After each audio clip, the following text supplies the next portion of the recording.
Okay, good morning, everyone. Welcome to the Ellis County Commission meeting for December 2nd. All those capable, please rise for the Pledge of Allegiance. I pledge allegiance to the flag of the United States of America and to the republic for which it stands, one nation, under God, indivisible, with liberty and justice for all. Will the clerk please call roll? Commissioner Neil Younger, Present. Chair Nathan Liker, Here. Commissioner Michael Burgess. Here. We have a quorum. Okay, changes to the order of business. We are going to move Lyle Pantel up to right after the introduction of new employees. So, next prior minutes. Anybody have a chance to, any problems with our prior minutes as presented? No. Okay, with no problems, we're going to move on to the consent agenda. Have you had a chance to look through our agenda items? Yes. I'll make a motion to approve the consent agenda, items A through G. Second. We have a motion and a second for the consent agenda. All those in favor say aye. Aye. Aye. Okay, motion carries. Next, issues from the public that are not on the order of business. Anybody from the public wish to speak? Okay, seeing none at this time, we're going to move on. Introduction of new employees.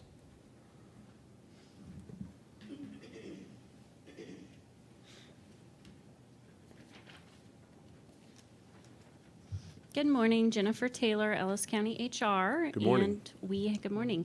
We have one new employee that I will let our Public Works Director introduce.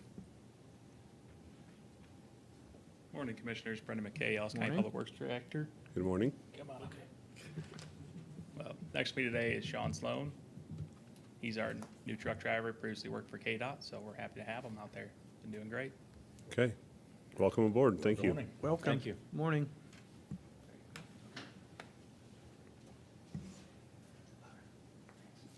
Okay. At this time, we'll have Lyle Pantel. Good morning, Commissioners. Lyle Pantel, Assistant Fire Chief, Emergency Manager, morning. Ellis County.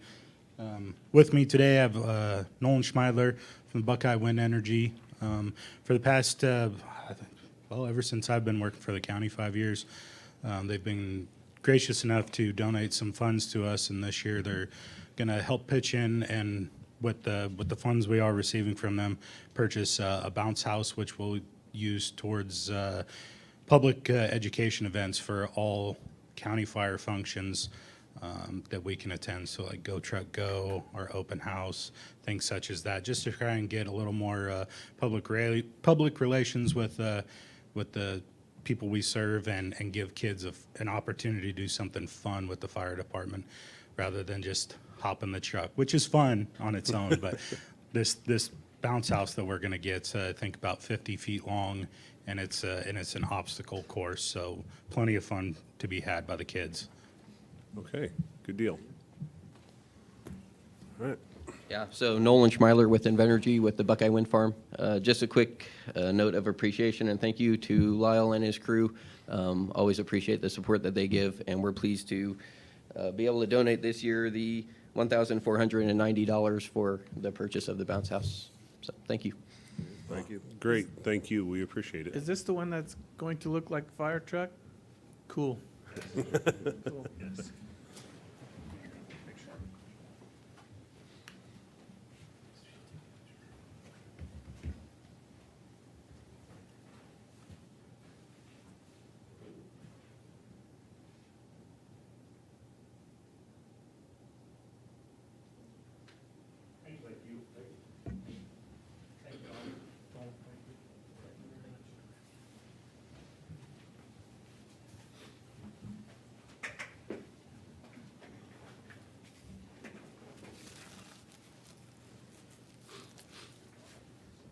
Okay, with that, we will move to the Ellis County Historical Society update. Amanda?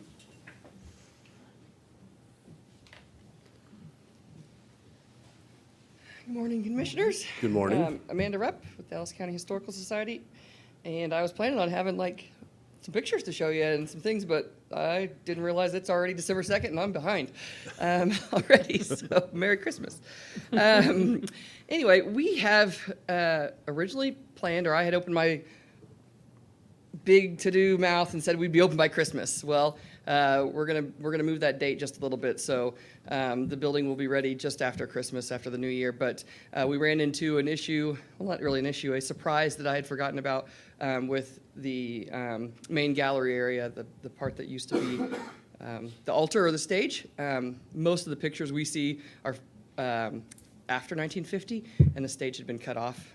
And we noticed when we pulled up the carpet that it's actually was round. And I went back and looked at some of the pictures prior to that. So we decided to extend what would be our stage or the altar back to that. So it added some cost to our original plans, but the entire building will be done here in Hayes, the Hayes building. Now I preface, will be done by our annual meeting. Hold me to that. Our elevator will be going in probably later this week.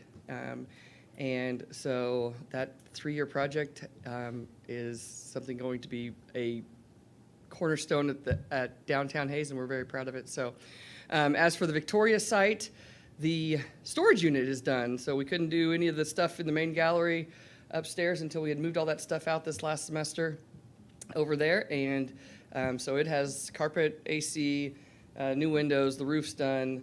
If you haven't been over to that building or that project in total, it's looking really pretty. Just by putting a new roof on it, that building looks like respectable. So anyway, other than that, we are going to hold our annual functions that we've been putting on now for the past 2 years. Our third trivia night will be March 8th. We will be hosting the third graders again next semester. We will be having our annual meeting at the end of January. It's the last Monday in January, always at 7 o'clock. We do have one open trustee board seat. If anyone knows anyone that is interested, we're doing our own recruiting, but love to hear your guys' opinions. And I think after this last year, Darren and I spoke in the springtime, and the county liaison position that had been on our board for the past 15 years or so, I think we decided that if you guys are still okay with me just giving you updates, that unless you have somebody that you would like to nominate for that position, we would just go ahead and dissolve that position. It's a non-voting liaison position, but so those are the major updates. I would take any questions. I'd love to show you pictures, but next time. We'll hold you to the double down on the next time, right? Okay. I know, I opened my big mouth. I said, I got big plans. We're going to be open by Christmas, but $16,000 extra and a little bit more work, and we'll have it done. So it's looking gorgeous, though. The floors, the original light fixtures. Have already spoken to the director for one of the children's plays and would love to have children's theater come in there. It's going to be a great place to host speakers, and smaller events that maybe the library sometimes holds would have a stage available to hold that. So, and I will work with Darren on getting some things to cover your bare walls here as well. So, but. Okay. A comment, just to, again, appreciate what you've done. I mean, seems like just yesterday you started, but here it is. We're in it for years already, and you've almost got it accomplished, so. We are really proud. I'm kind of sad to see this board. A lot of the officers now have spent their 3 years term, so we're flipping over. They better not get laxed. But no, they've done a great job, and it could not have been done without the support. So it is going to be a really defining moment when we open that building back up, and for the people, especially the people that have seen it before, it is. And we've visited other museums. I went to the museum conference in Kansas and spoke as part of their panel on funding for museums, and so look more on that. I'm learning a lot. Next budget cycle, guys. Anyway. But yeah, we've done a lot, so it will be exciting, and I hope that the county and the city rally with us and are excited as we are. So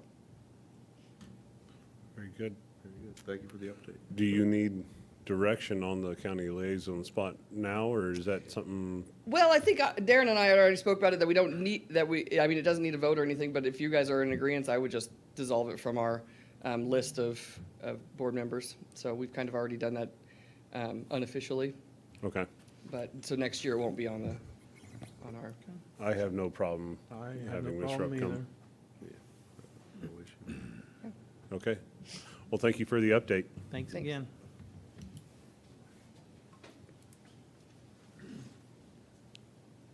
Okay, at this time, we'll have Eugene Rupp with an explanation of how Senate Bill number 410 will affect the filing of personal property renditions. Good morning, Commissioners. Morning. Eugene Rupp, County Morning. Appraiser. I included some items in the agenda this morning that are more informational for you, also for the public, and maybe you can help explain it when you get questions about this. But the first one here is Senate Bill 410, which was passed this summer. There was some tax changes in there, but one of the ones that really affects our office specifically is this portion of Senate Bill 410. And I'm not going to read this verbatim, but basically it affects the way personal property renditions are filed and signed. So I'll kind of read this one sentence here. If a person has filed an initial statement listing property with the county appraiser pursuant to this section, the change is that no subsequent annual statement shall be required to be filed with the county appraiser regarding such property unless there is a change to report relating the property previously listed or the statement. So kind of to boil that down to what that actually means is if you've had a golf cart, a boat, a personal property mobile home, a heavy truck, and you have filed your annual rendition every year. You've brought that into our office. You've signed for that by March 15th of every year.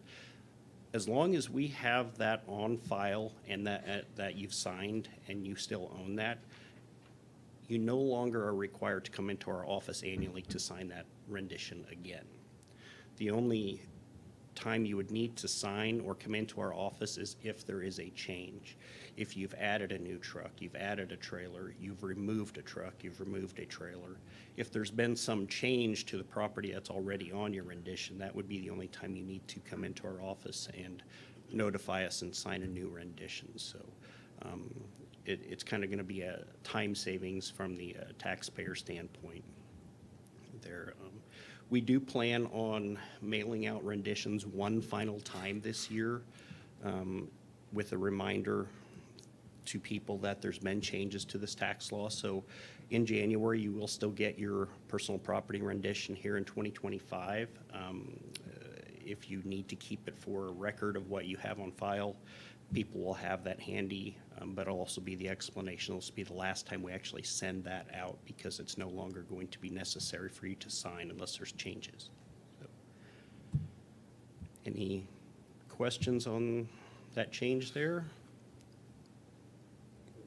Okay. Pretty simple. I appreciate you coming in and bringing that in and updating us. Yeah, I figured you might get some questions, and again, I want to make the public aware of this change that there's not going to be that annual filing requirement. So unless there is a change, that's the one thing I need to make clear to everybody is if there is a change, something is added, something is removed, then you do need to inform our office. So. Okay, thank you, sir. Next item I had included, and again, is more informational, was just a compliance extension request.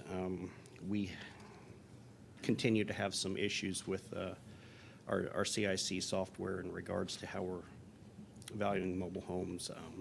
This problem last year went into January. We've been working on our current issue about 5 months. We got a resolution a week and a half ago.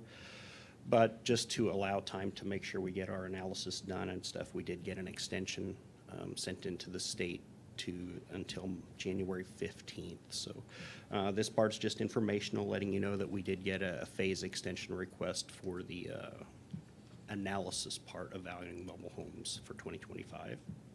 Okay. And then the last items I have here were a couple items I've sent out to you already, and Darren thought we might include them so the public can see these here in the agenda as well. The first part here, this residential school levy exemption change, this is also part of that Senate Bill 410. And what this really did, this document here just kind of boils it down to how that change actually affected owners of residential properties in Ellis County here. So, for example, in 2023, you know, the 20 mil exemption applied to that first $42,049 in appraised value on a home, and it equated to a savings of $96.71. For 2024, with Senate Bill 410 and the tax changes there, that exemption amount was increased to $75,000, and so your tax savings that you would see on your annual tax statement the treasurer sends out are showing that $172.50. So what this does just kind of simplifies it down to, if people are asking, what did that Senate tax bill do for me? If your home was valued at least $75,000, you got an increased tax savings of $75.79 this year. So just kind of simplified that explanation of what that tax bill is doing for you. And then the last document is the Homeowner's Guide to Property Tax in Kansas. We keep a copy of this in our office for people. I just wanted to get this into the agenda as well, so that if people have questions, they can read that. I know I've provided a copy to you as well, just so that you better understand that process as well. So I won't get into it, but if anybody does have questions about tax or appraisal, how it affects their specific property, recommend they get a hold of our office, give us a call, give us an email, stop in, and we'll do the best we can to get them some answers. Okay.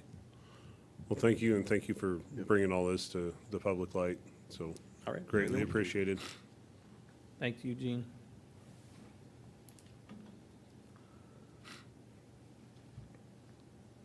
Okay, next item on the agenda is the contract between Ellis County Health Department and VaxCare.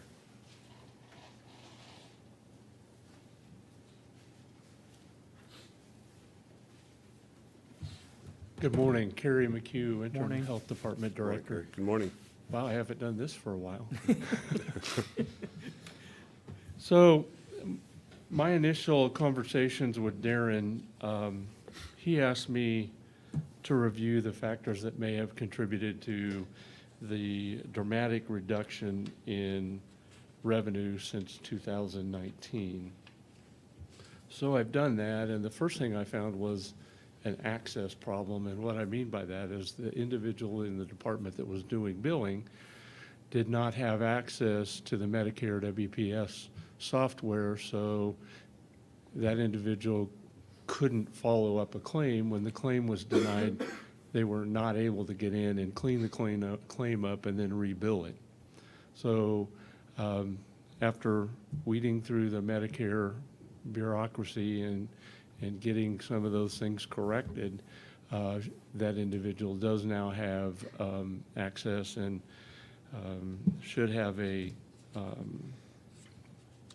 should be able to follow up those claims as we move into the future and shouldn't have a problem.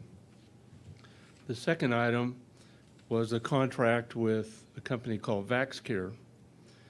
And let me back up. I did provide you this document in the packet. It first of all shows all of the fees collected, and I used all of the different line items, project codes that those revenues could be generated in. And as you can see, we went from 2019, 258,000 to so far this year, 90,000. And then the second grouping is expenditures. We spent 161,000 in 2019, and we've spent so far this year 19,000. And then you can see it in graph form.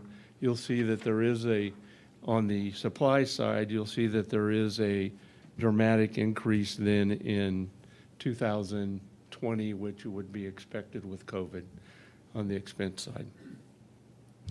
So in July of '21, we entered into this contract with the VaxCare company, and they are designed to help healthcare providers reduce the cost of vaccines and hopefully make it more efficient for them. Well, this is the only copy of the contract that I was able to find. It was not executed, it is not executed by VaxCare. It was only signed by the department head at that point, with no initiation date on it. So that is the contract that I've been going off of. And what it essentially does is that we receive vaccines, the health department receives vaccines from VaxCare on a historical data basis. So if we've given 50 vaccines, flu vaccines, in a given month, then they'll expect us to do that the next month, and they will keep our inventory at that level. When a client comes in, then the ladies at the front counter collect all their information, their billing information, and their personal information. They enter it into our system, our KIP system, which is the system that we use for scheduling and billing and those kinds of things. But they also enter it into the VaxCare system. They then turn it over to the nurse. The nurse gives a vaccine. She enters the vaccine she gave, the lot number, and the dose that she gave. It then goes to VaxCare. VaxCare bills it, and they receive the revenue that is generated from that billing. Now, we are technically supposed to get a $18 vaccination administration fee. If you look at the second document that I provided you, it shows that over the last 2 years, take example in 2023, we were supposed to have received $28,000 in administration fees. And I took these numbers right off of their statements that they provide us on a monthly basis. They deducted, though, almost $34,000 from that, and we ended up paying them almost $6,000 instead of receiving our $28,000 for the almost 1,800 vaccines we gave in that month. Now, let me also tell you that is part of the vaccinations that we give. This VaxCare addresses what we call private vaccine in our side versus the state vaccine. The state vaccine is given to those individuals that come in to the department that are on some type of assistance program. So that's completely outside of this. So then we also had a supply problem with VaxCare in October when we were real busy with clinics, flu clinics. We were very, very short of vaccine. In fact, so short that I walked out of the office one day and I heard the staff at the front counter talking to clients that had come in to had walked in on a Monday to get a flu vaccination, and we collected their phone number and name and politely told them we were out of vaccine and we're waiting on shipments, and we would contact them when we got it in. Well, we were down to 80 vials, and we had a clinic scheduled in the next few days for 250 vaccines. So we were sending emails, we were calling VaxCare, and finally got the needed vaccine. In fact, after our clinics, we got 2 shipments of 40 and another shipment of 90 vaccines that we didn't even need. So inventory is an issue with them. But the biggest thing is that obviously they're collecting the revenue from the vaccine that we should be collecting. The third issue is an outdated fee schedule. We're in the process of updating it now. It looks very familiar to something that I created in 18 and 19 before I left, with a few updates over the years, but we're in the process of updating that as we speak. Another issue, and Mike Leiker with the IT department has spoken to me about this also. We have a legacy software called KIPS, which we schedule on, we bill with, and all those types of things. When I left in 19, I was exploring options to replace that, and it's my understanding that Kim had looked at some options and was looking at moving forward then and decided to hold off on that. I'm not sure why, but I know Mike has spoken to me about updating those legacy software programs, not only with us, but throughout the county. So if you look at the third or the fourth page of the document, it shows you the current inventory. The numbers on hand are in the second column. The first column is the price of that we would pay to an outside vendor, and then an estimated setup cost or for what we would have to replace with the vaccine that we have on hand. And then how many we actually gave in 2023 and what the actual year-to-date would cost us. So we're looking at somewhere around $42,000 to get started back up once the VaxCare vaccine goes away and we would be purchasing our own. And over the course of the year, it would cost us about $205,000. Now, we can make some adjustments in there initially when we move in, because you'll notice that the flu doses, there's 200 and 100 there, a total of 300 doses of flu vaccine. And really, that can be reduced a little bit as we move into the first of the year, but it would have to be ramped up in the fall. But that would be included in the end cost. So I'd like to talk to Darren. We've identified 2 or 3 options to move forward with purchasing those, but to solidify that, particularly what we were going to do, maybe take a 2 or 3 pronged approach with capital outlay and some other items as we do that. But with that, I would like to ask for the commission. First of all, I'd stand for any questions, because I threw a lot of stuff at you. Okay, so one of the things that kind of stood out to me is, if you want to scroll back up, Darren, the slide with the graphs on it. You presented, fees collected versus expenditures. Mm-hmm.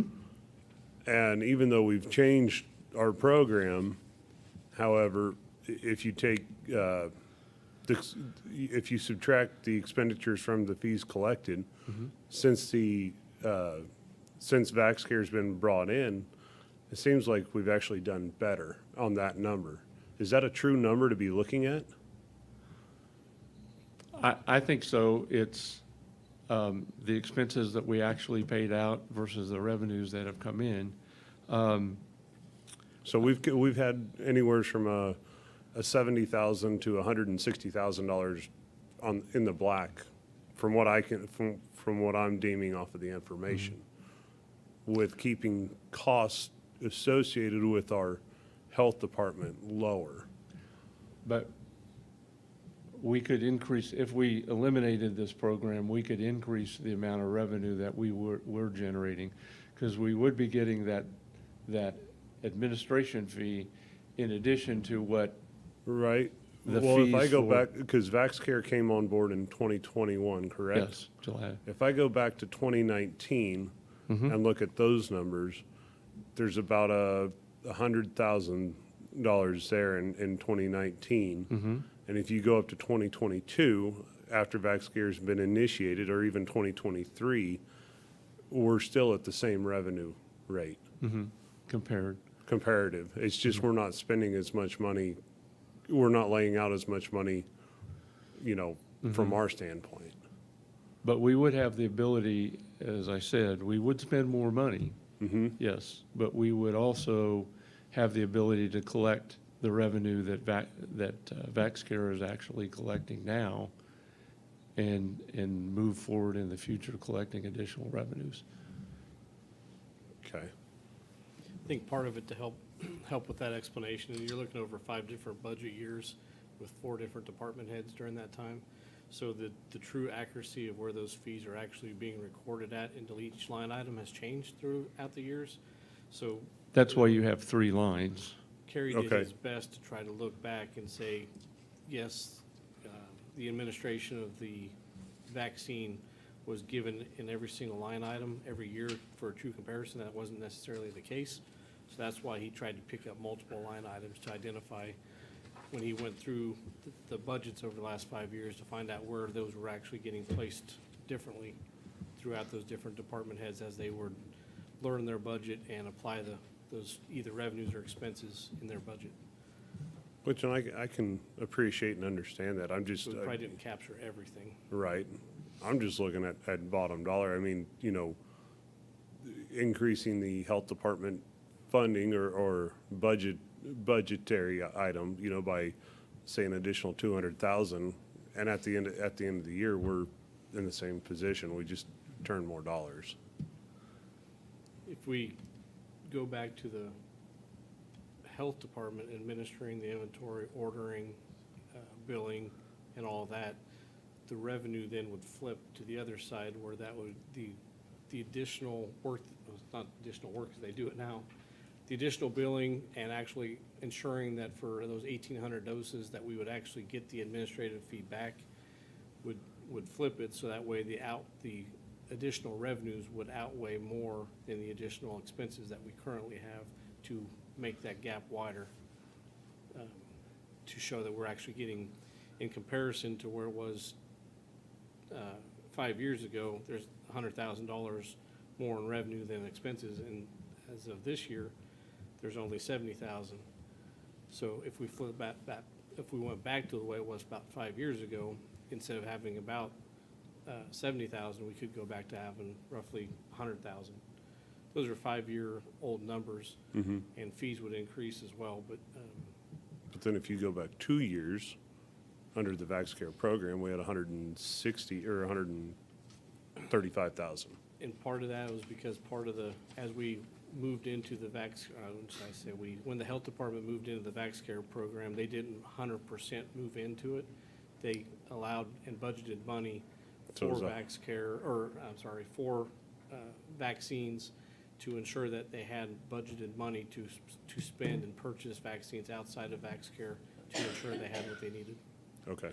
So they may have budgeted for it, but not necessarily used it. I think that first year,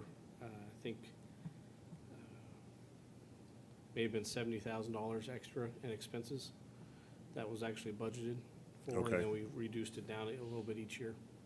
Okay.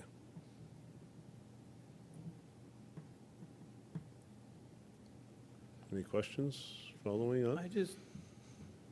What kind of traffic comes in there, Kerry? I'm sorry? What kind of traffic from people that do not have assistance?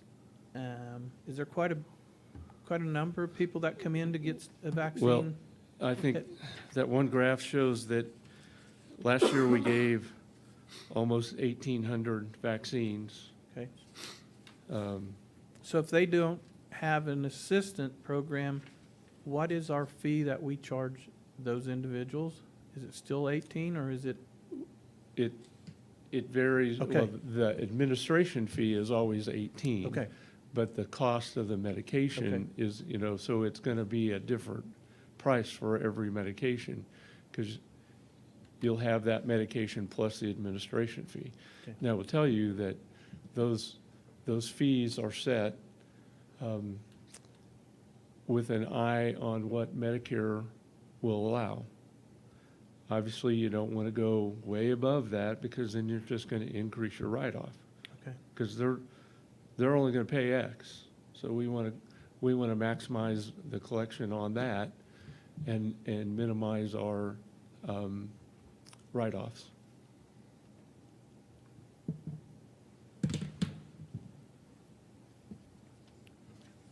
You've made mention on the supply side. How has VaxCare been to work with other than, like your flu example, the flu shot, your flu clinic?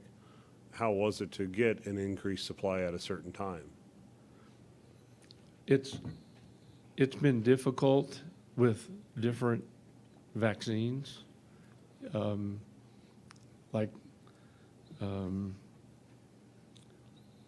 forgetting, I'm drawing a blank now which one it was. Just in the last couple of weeks, we had a hard time getting one particular vaccine. And the way I discovered the VaxCare contract was during that time we were doing flu clinics, they were talking about this, and not knowing this was there, I just said, well, let's just order some. And no, we can't do that. We're on this contract. So we did have a problem even with stateside or the state issue vaccine last week with Inclusion Day coming up. The state did, because of the holiday, Veterans Day, we didn't get the shipment on Thursday, and then Monday was Exclusion Day. So, you know, there's a variety of factors how we're getting vaccine or why we're not getting vaccine on time. But VaxCare seems to be more problematic with across the board, more so than the state side does. Okay. And they haven't been living up to their side of the contract that's been presented? Well, I mean, we eventually get it, but like I said, we got 170 doses of vaccine after we needed it. So then we had to return it, figure out if we were going to keep it or return it, and go through that process. Now, theoretically, when we're doing the ordering and inventory, the vaccine will come in, we'll monitor it on a weekly basis. If we give it, it'll be replaced. If it's closest to the out date, it'll be used first, or we can return it back to the manufacturer, the vendor that we buy it from, and theoretically not waste any vaccine. You know, so that would not be a cost to us, because we could either use it or return it. And eventually just continue monitoring those inventory levels so that we get a number that we can live with financially and be economically efficient on that. Okay. And the return, Carrie, that's pretty simple, the vendors that you purchase from? Yeah. Okay, good. I mean, the ladies in the office are used to that. Okay.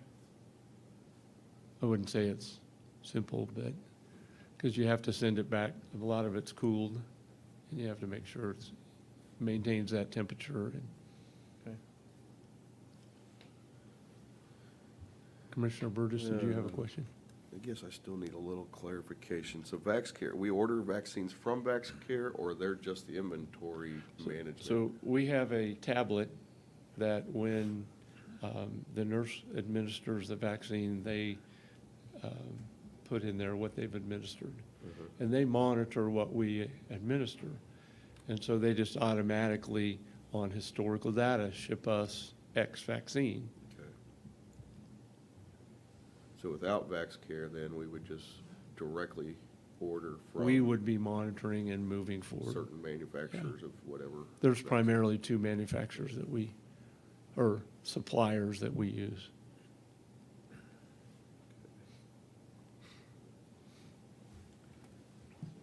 And why, so on that one table, we have the compensation we're supposed to get, but then VaxCare has larger deductions than our compensation.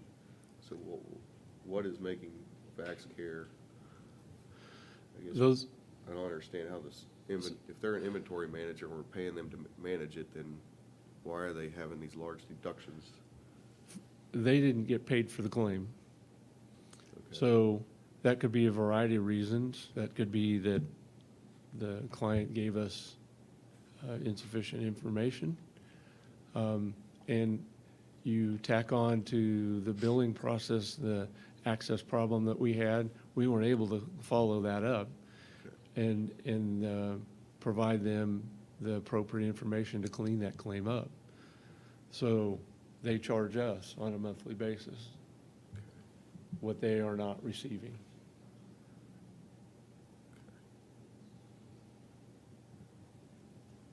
So you can see in that particular item, we were supposed to get 28,000 and we ended up paying them almost 6.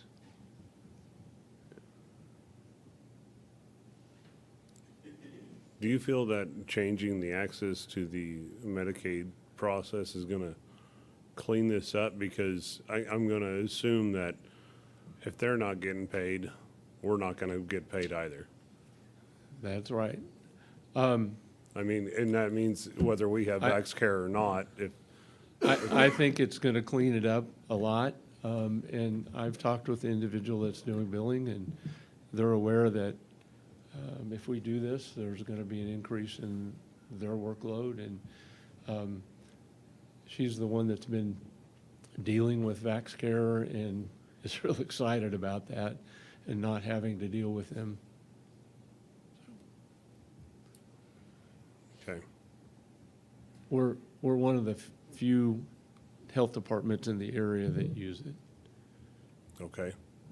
So how does that billing work then with VaxCare? If I come in as a patient, get a vaccine, you're billing, So they send us a statement every month that has the same numbers that you're seeing here, what we were supposed to receive because of the number of vaccines we gave, the deductions, which are claims that didn't go through, or self-pay individuals that came in, and then they subtract the difference and we are charged that amount. So like this one, the top one in January of last year was $2,074 is what they charged us.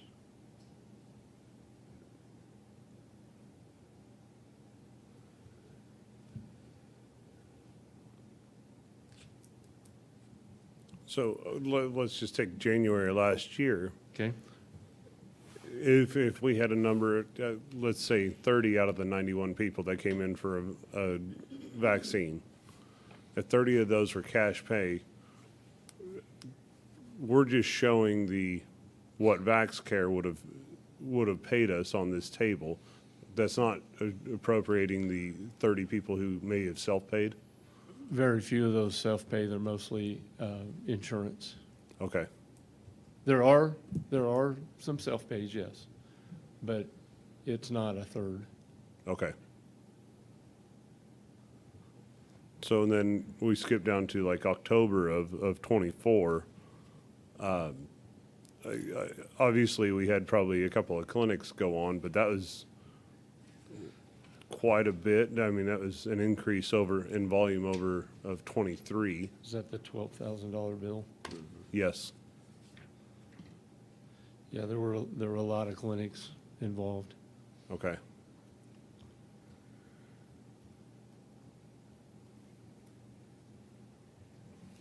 Okay.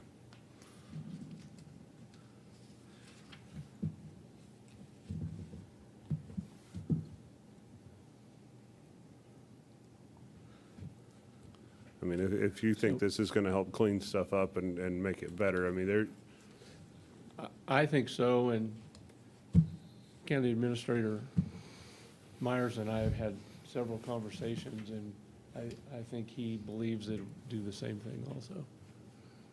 It's not going to be drastic, but when you look at the differences, the difference, when you look at it as a taxpayer standpoint, you may be spending more.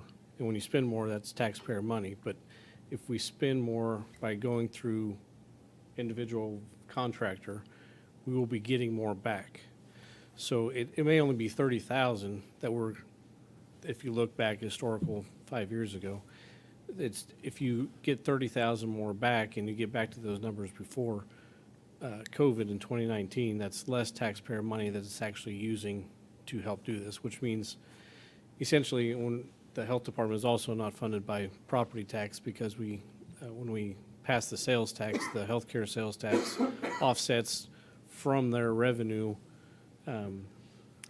with sales tax to insure. So the more revenue we have with, even though more expenses, means there's less sales tax that could also be used then in the general fund to offset the property tax because we're using less sales tax.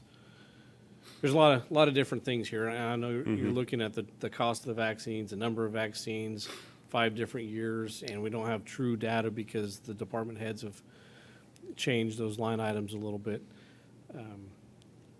But it's not a huge cost. This is going to be hundreds of thousands of dollars. It's going to be maybe 30, 40,000 more that we're making a year. I don't know if we have a true number on that, but it's going to be an easier process also, maybe a little bit more work, but the employees are, and correct me if I'm wrong, the employees are happier to do the additional work than having to do the additional work to continuously fight VaxCare a little bit on either billing or getting the amount of vaccines that they need to do clinics or vaccines throughout the month. And I think, quite frankly, the first thing that we did with cleaning up the access issue is going to make a huge difference on that side, because she'll be able to get in and clean that claim up and then bill it again. You know, that's been going on for several months, an Okay. extended period of time. Okay. So, if that's all the questions, I will tell you that the action requested, there was a typo there. That's a 30-day instead of a 90-day. My apologies for that. But the rest of it is, the motion is correct. So we need to make a motion with a 90-day termination notice or a 30-day? 30. 30, okay. According to the document that I have, it's 30. Okay. And just for clarification too, for the second piece of this, if we end up, and this will be at a future meeting, I think we have it scheduled for the 17th to come back to the commission. If we exit out of VaxCare, we would then use part of the funds from contingency, part of their remaining budget authority for 2024, as well as some of their capital outlay to create a PO to help offset many months of vaccines through 2025 to help with that budget change that's going to happen. And then as we start receiving the revenues back, we can get back things cleaned up to where they need to be. So you won't truly see it in 2025 because we're going to be partially into VaxCare a little bit. We're going to be using 2024 funds to help offset the 2025 expenses. So come the 2026 budget, we can better go back and, because the budget's already set and approved, it'll be fixed for the 2026 budget. Okay. Is that So kind of, it's like a little bit of a cleanup type deal and organization.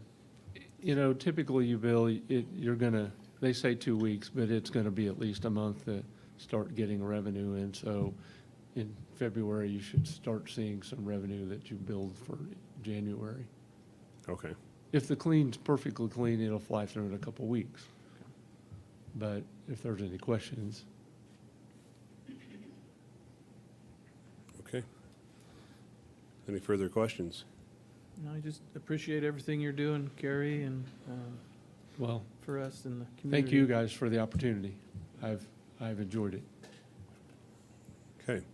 I move that the Ellis County Health Department Administrator provides VaxCare with a 30-day termination notice as outlined in the terms of our current contract. Second. I have a motion and a second. All those in favor say aye. Aye. Okay. Motion carries. Thank you. I got a couple other Thank you. things. I just want to tell you there are a couple other things that I need to work on and bring back into the department. I want to thank Darren and Carissa. Carissa, when Kim left, took over the updating grants. And I will say that grant management is very difficult and time-consuming. And at some point, might be behoove the county to look at a grant manager across the board that would deal with all the grants in the county.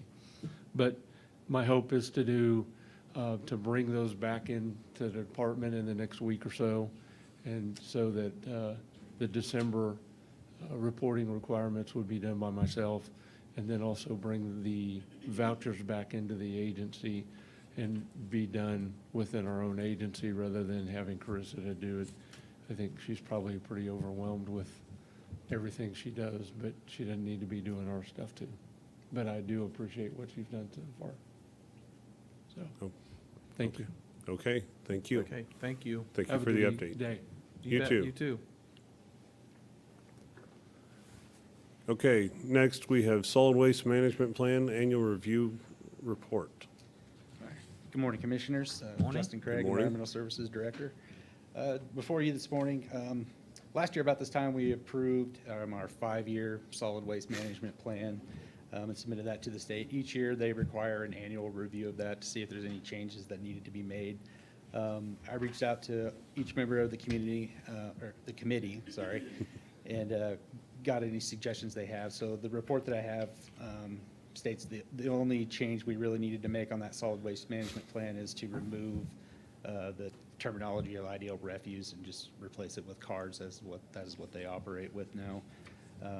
The other ask from KDHE is that to provide a list of all the committee members, the entity they represent, an address and a phone number and email from each of those. So that's part of that report too. So should you approve that report, I will submit that to KDHE along with the minutes from this meeting as verification, and that should handle our annual review on that.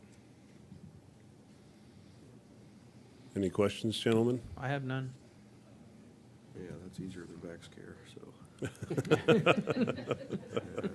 That's for sure. I move to approve the annual review report of the Ellis County Solid Waste Management Plan. I'll second that. I have a motion and a second to approve the report. All those in favor say aye. Aye. Okay, motion carries. Thank you. Thank you, Justin. Okay, next, Household Hazardous Waste Grant. All right, Justin Craig, Environmental Services Director again. So, as you know, Ellis County is the hub for a 14-member household hazardous waste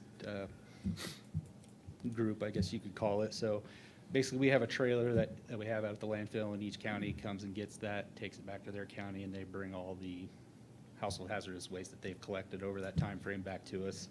The current trailer we have, I think, was purchased with a grant in the mid-1990s, and it's kind of reaching its end of life. So we had planned in our capital plan to replace that trailer. We did apply for a grant through KDHE and received a 60/40 grant to replace that household hazardous waste trailer. So I just wanted to bring that to you guys' attention. There's some pictures in there, kind of shows what the update will be. It's a 8.5 by 18-foot trailer. It's got a steel floor, got a steel kick plate in it. It'll just be an upgrade for us for that. So I don't have any questions if you guys have any.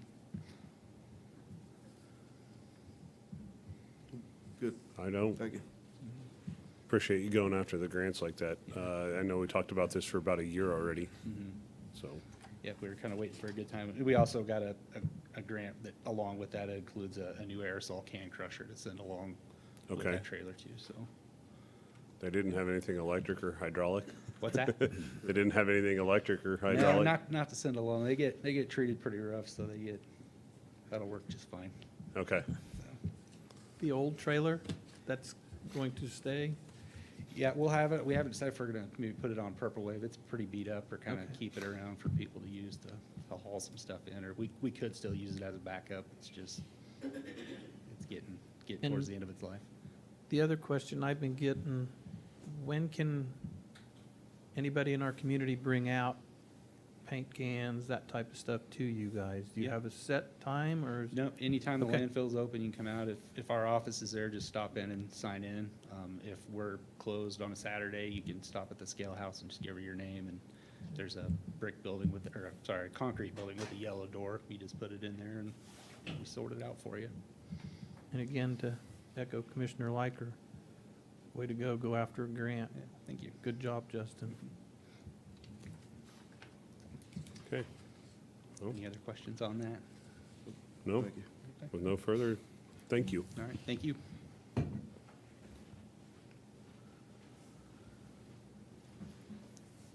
Okay, next, Ellis County Fire Department truck upfitting. Good morning, Commissioners. Darren Myers, County Administrator. Next item on your agenda is to talk about a upfitting of a fire truck. As the commission is aware, earlier in the budget process for 2025, the commission added the F-550, which is the one-ton trucks to, for the fire department brush trucks to be added to the fleet program to save in future costs. Part of that is once the chassis arrives, the body off the old truck would be pulled off the old and then put onto the new. Enterprise has to go through a program to ensure that the company doing that work is certified. And I can't remember what that certification process is. It has to deal with welding and mounting equipment to a chassis of a truck. But that truck was not supposed to arrive until early 2025, and to our surprise, with most of our vehicles, some are years out. We actually got it many months in advance, so that truck did arrive last week. I went and picked it up, and the bid that you have in front of you today is to replace the truck that is in Victoria, which is a brush truck, and take that chassis off, add a compartment, add some shielding on the side of it for heat resistance for the firefighters, and some lights, and then install all of the radio equipment, iPads, and all that kind of stuff, along with the truck onto the new one. And that truck won't be done or won't actually get started until after the first of the year because it wasn't supposed to be here till the first of the year, and they still have a lot of other work that's ahead of them, in front of them. This price that you see today is roughly $26,000. That is just over what the last truck was that was completed 2 years ago for the same process, not on the enterprise program. But after that December 2021 fire, one of the motors engine was dusted, and we pulled the chassis out from underneath the body and basically did the exact same thing. So the price comparison, like I say, is just a little bit higher. This is just an estimate as well. If it becomes over $26,000 beyond what the PO is that you approved, we'll pay for that out of our operating budget for 2025. Okay, and it's not just, we're gonna take one bed off. We're doing some upgrades by adding some storage and changing out a bunch of electrical and. Correct. I had Lyle look at a lot of the equipment that we're putting on there. There's more than a dozen lights, a light bar, installation of a radio, building a new compartment on the passenger side, building heat plates on two different parts on both the passenger and driver side, installing iPad mounts, master disconnect switches, pulling off the foam system, capping off the foam system, and putting in a new aluminum fuel tank for the pump. The way they used to be done was just basically a plastic gas can on the side, and putting a aluminum can is more safe and it's going to last longer. So there is quite a bit of work other than just essentially just the Take it simple off thought and of it move is over. Yeah. taking one off of one and putting it onto another. And that is replacing all the lights from regular strobe or rotating beacons to LED lights. Okay.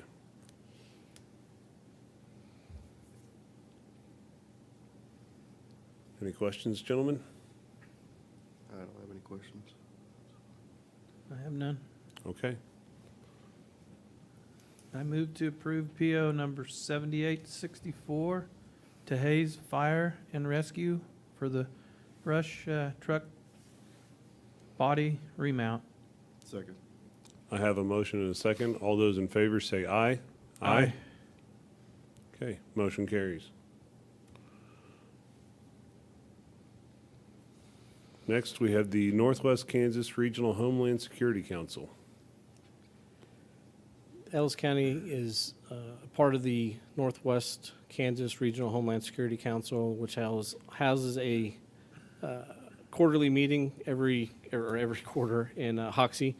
And Ellis County, as well as every member of the 17 counties of the Northwest Region 1 District for the Kansas Division of Emergency Management, has a seat on that council, as well as members of law enforcement, the Weather Service, Public Works, there's lots of members on that council. Currently, as part of that council, the sheriff represents all the sheriffs for the Sheriff's Association in Northwest Kansas. Our county emergency manager, Lyle Panel, represents the Kansas Division of Emergency Management for our region. And then I am the representative for Ellis County. Due to conflicts and time management, I felt it was best for me to step down after that position. And Lyle reported me a couple months ago, or a couple weeks ago, that the council thought it would be good to have somebody that was working in a 911 center or PSAP to be a part of the council. And that was kind of just the trigger point for me not being able to attend the meetings because of another obligation that we asked Jeff Ridgway to be our Ellis County representative. So before you today is the consideration from the commission to appoint Jeff Ridgway to the Homeland Security Council to finish the 2024 to 2026 term. And Jeff is okay with this? This is not something he's been voluntold? I haven't told him yet. Okay. No. We did ask him, and he checked his schedule and make sure there's no conflicts, and he is willing to do the position, yes. Okay. Any questions? No, I think that works real well.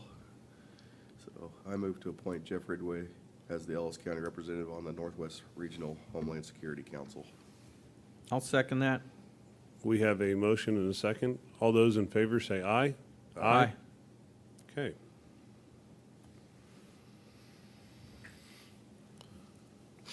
Next on our agenda is administration building parking lot repairs. Moving on, as the commission is aware, you requested that we look at replacing the remaining part of the parking lot, the west part of the east parking lot to the east side of the building up front. Bids were put together and sent out, listed on our website, and several contractors came back and looked at the project and submitted bids. I will say I was surprised just from the recent years and not getting a whole bunch of bids on projects, so we actually had 4. We do have $98,000 set aside in our capital budget to do this work, but as the commission knows, as the ARPA funds are to be either encumbered or expensed by the end of this year, we do have a little bit of ARPA funds left after what the commission did approve those final projects last month. So low bid for the replacement of the concrete is $73,850 from T&T Builders. Of that, that is under what our estimation was for the project. But with that, we would pay just under about $37,700 out of Fund 6, which is the capital improvement, and about just over $36,000 out of the ARPA funds, which would close out the ARPA funds that we received several years ago.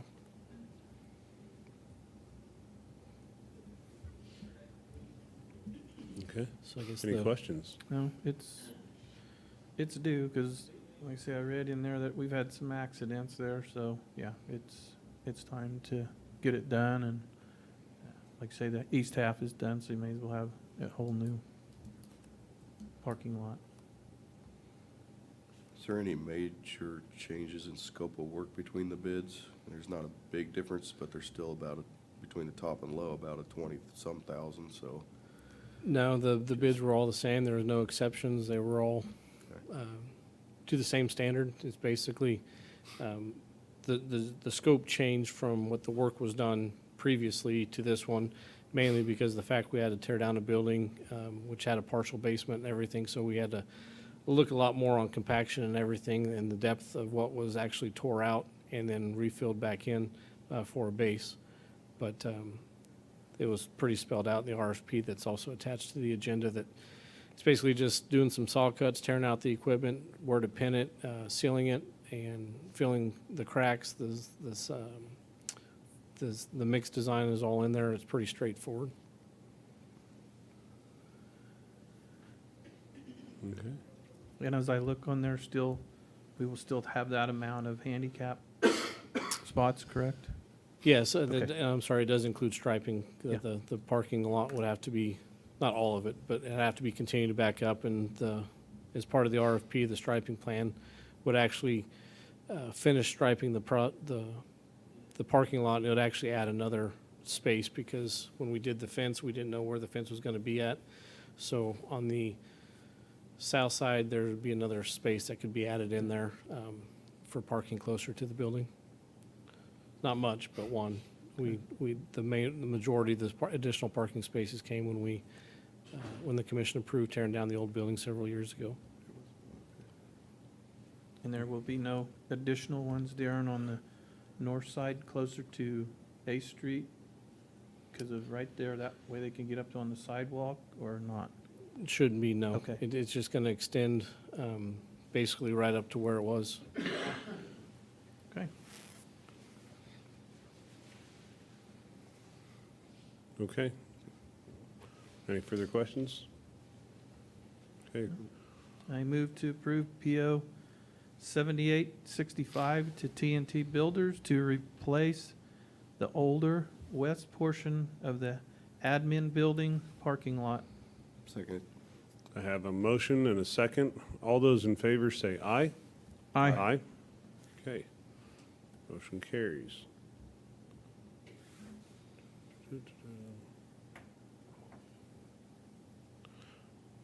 Next on our agenda is the installation of a fence at the Law Enforcement Center.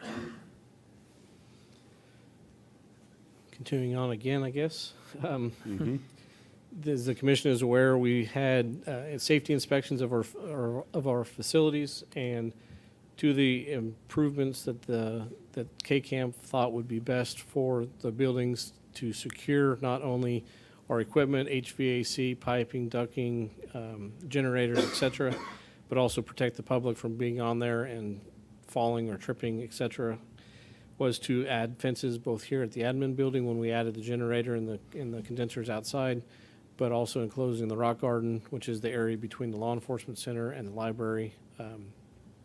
There's that, I don't know how many square foot there, but there's rock in that area. That's where the generator, there's 4 or 5 mini split condensers, the new condenser for the building HVAC, and then there's gas lines, electrical boxes, et cetera, in that area. Did go out for bid with this, listed on our website, contacted several vendors, which we were required to come back and look at it. We did get 3 bids back. One was, I would consider it a no bid, but they did provide a bid. They didn't come on site. They didn't contact me back after requesting them to come on site to ensure that their bid was accurate. But that doesn't impact it because John's Fencing is the low bid, and he's the contractor that did the work right outside here. The fence that he is proposing is the exact same fence that's up at the Arc Park on 33rd Street, which is a very nice looking fence. I believe he did that work up there as well. So with that, we're asking that the commission approve this PO to John's Fencing to add a fence at the law enforcement center to protect that equipment in that rock garden area. Okay. Now, this fence was originally looked at over a year ago, possibly 18 months ago, but we did not have a generator on site at that time. Is that correct? The generator is going to be replaced. We have the generator in Hayes. It's not on site. Okay. Because we're still waiting for the transfer equipment. We can't pull that generator out because it's the main backup for the dispatch center as well as part of the building. The new generator's on site, but we're waiting on some of the switching equipment. So once that all comes in, we'll be able to replace it. It'll have to be craned into that area anyway and lifted, so the fence won't matter. The biggest thing we did wait was we didn't know where the chiller pad was going to be placed for the new HVAC. So that new pad and the new unit is in there. And so that's why we didn't do it back then as well. Okay. Any further questions, gentlemen? I have none, and it's going to be done in 25 here, is that Correct. one? Both projects Both of them? will be done in 25. This, with the fencing project, will probably be done quicker. Quicker? The concrete, a little bit more pertinent based on the winter weather. It may not be best to pour the concrete over the winter, so he's not expected until at least March after the freezing months are over. Okay.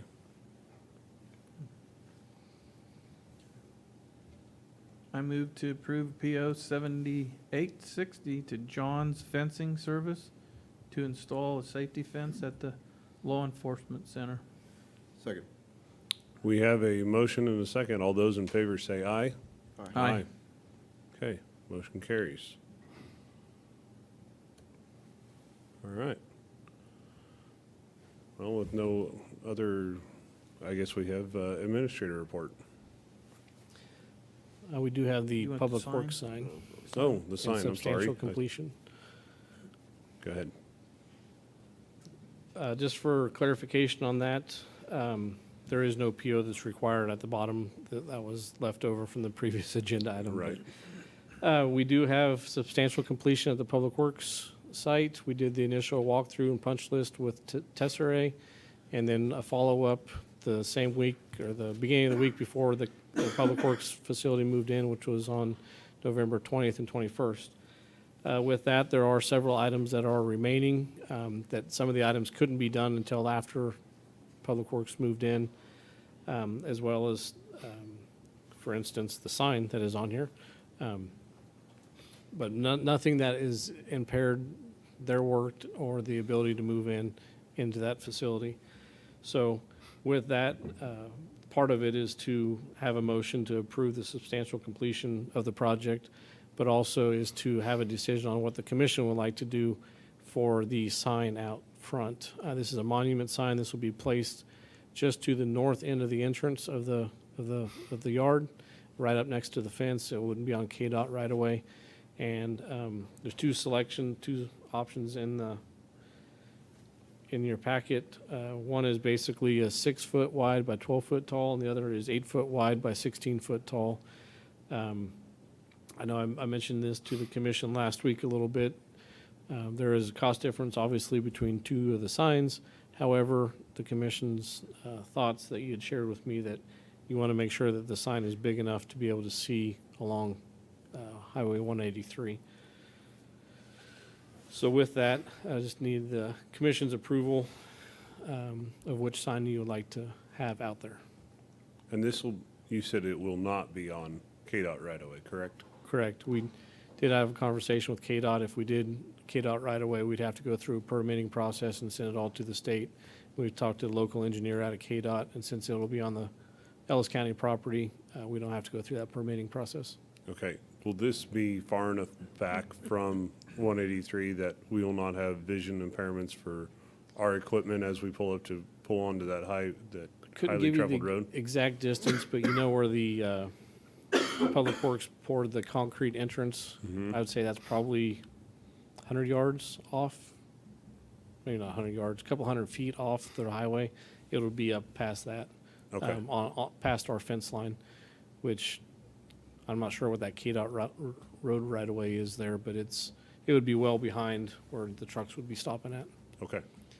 And this does include the concrete base as well as electrical conduit out there. This would be a lighted sign. Okay. I don't want to put anything that's an obstacle out there. Yeah. Any further discussion?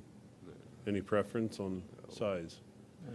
I know I had, just to let you guys know, I had talked to Darren about, it's too bad we didn't catch it, and it's too late now, because we'd have to do a change order, but we should have took us another wire or two more wires out there for lighting, but we can do that at a later time also. But now would have been the time. The pipe would have been there, been a matter of just the cost of a couple more wires, but we'll deal with that later. But I did have that discussion with Darren on it, and I just thought it'd be a good idea to light that up at some point in time. And it was referring not to the sign. The sign will Right. be lit up, but having like To drive, Oh, got it. pole lights, utility yard lights out there. Yep. We That have them makes in the sense. back of the building, but not the driveway coming up. So Brendan left already, but I'm pretty sure he's talked to Midwest Energy about having the signs mounted to the poles that are the new poles that are there. I don't have a follow-up on if that's moving forward or if that's going to be allowed or not yet. Got it. Okay. Preference on sign size, gentlemen?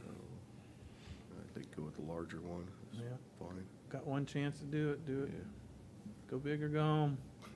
Yeah, well, and I think if we do Yeah. the larger one, if we set it back further out of the Yep. line of sight, you can still read it then. For sure.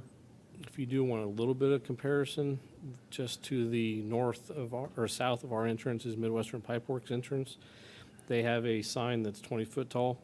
Mm-hmm. It's a lot wider. You know, their sign is basically as wide as ours is tall. Ours is as tall as theirs is wide, so it's about the same size of their sign. His is Okay. 20-foot tall, I believe, is what Gary said his was. Okay, So it's pretty visible. yeah. And Darren, I seen nothing in here. Is that gonna be inside LED through the plastic? Any idea on that? I would imagine it would Okay. be LED, but I can confirm that with you. I'm just looking at running cheaper and more light, better light, so.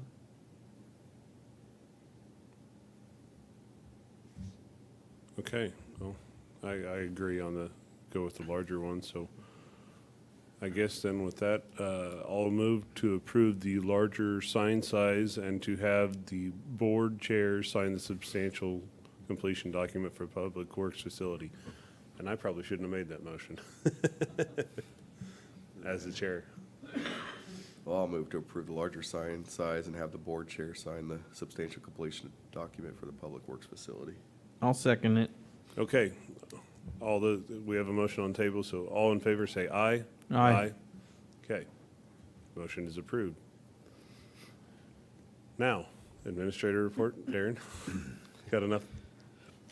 The only thing that comes to mind is just to congratulate the Victoria and Hayes High football teams. I know the outcomes of what their teams wanted for the state tournaments were not the outcomes that they got, but congratulate both for their effort, and making it that far is a big statement, and it's a good thing for Ellis County. So best wishes for them next year. Very good. I'll echo the same sentiment. So, Commissioner reports, Commissioner Burgess, I don't have anything. okay? Commissioner Younger? That was pretty boring this last 2 weeks. I did go up to the new Public Works building, and Brandon gave me a tour of it and seen all the stuff that we have that it's going to get put away by one person, the other one's not going to know where it is, but that'll come too. And then I also did go out to the old Public Works and took a peek in there, and it was kind of disgusting what them guys had to work in, but I mean, it's a shop, but still, they've got a nice new facility now, so. And the other thing I would like to congratulate Jeff Ridgway on that. That's good that we have that kind of people that want to stand up and do that. And I'm also going to congratulate Kerry on that for doing what he's doing for us until we can fill that position as the health director. So that's all I have. Okay, just a couple small topics. You know, last week we had our little work session and got some updates on some of the Public Works things that are going on. So that was a very good work session, and I'm sure minutes will be coming forth on that. Also, last week we were reached out to by someone of the public in concerns about the jail, and I did reach out to our sheriff, and he didn't make it in today, but he's on top of the problem with our heating system in one of the cells, so I'm sure he's got that fixed by now, but he was on top of that. Okay. With that, that will be the end of our regular business, so at this time, I believe we have one executive session. I'll move the Board of County Commissioners recess to executive session for 20 minutes under the following exception of the Kansas Open Meetings Act pursuant to the non-elected personnel matter exception. The subject to be discussed during the executive session is health director interview review. Open session will resume at 10:10 in the Commissioner chambers. Those in attendance in addition to the Board of County Commissioners are Bill Jeter, Darren Myers, Jennifer Taylor. Okay, I'll second that. I have a motion and a second. All those in favor say aye. Aye. Okay.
Okay, no decisions were reached during the executive session. With no further business, we're going to adjourn the meeting at 10:10.